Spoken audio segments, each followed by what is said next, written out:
Мачнах се с една жена в Тиндър миналата пролет. И до ден днешен не знам кого всъщност срещнах онази вечер. В приложението се казваше Никол. На снимките изглеждаше нормално, нищо прекалено обработено. Просто симпатична брюнетка, която работи в маркетинг и обича туризъм.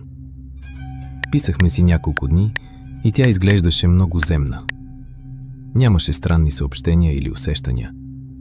Не ме притискаше за нищо и дори искаше да караме по-бавно. Честно казано, беше освежаващо в сравнение с другите съвпадения. След около седмица решихме да се срещнем за вечеря в сряда вечер. Тя избра ресторант в тихата част на града. Малко по-изискан от местата, където ходи обикновено, но нищо прекалено. Когато пристигнах и писах, че съм паркирал, тя не отговори. Чаках на входа, проверявайки телефона си на всеки няколко минути. Минаха 10 минути, после 20.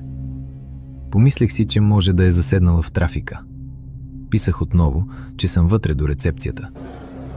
Започнах да се чувствам малко неудобно. Изглеждаше, сякаш ме прецакват.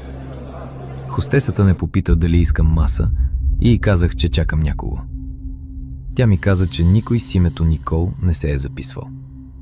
Минаха вече 30 минути и щях да си тръгна, когато един мъж влезе и се насочи право към мен.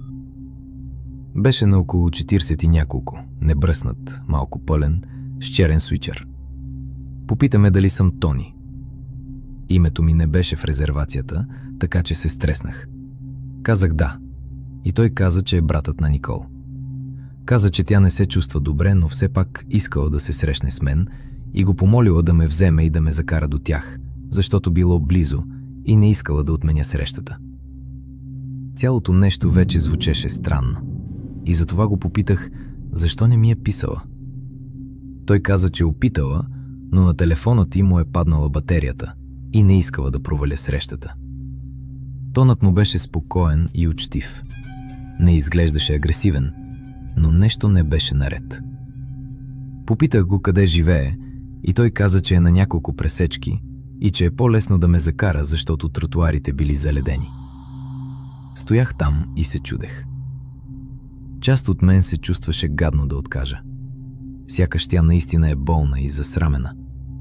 Но друга част от мен усещаше, че нищо от това не е нормално.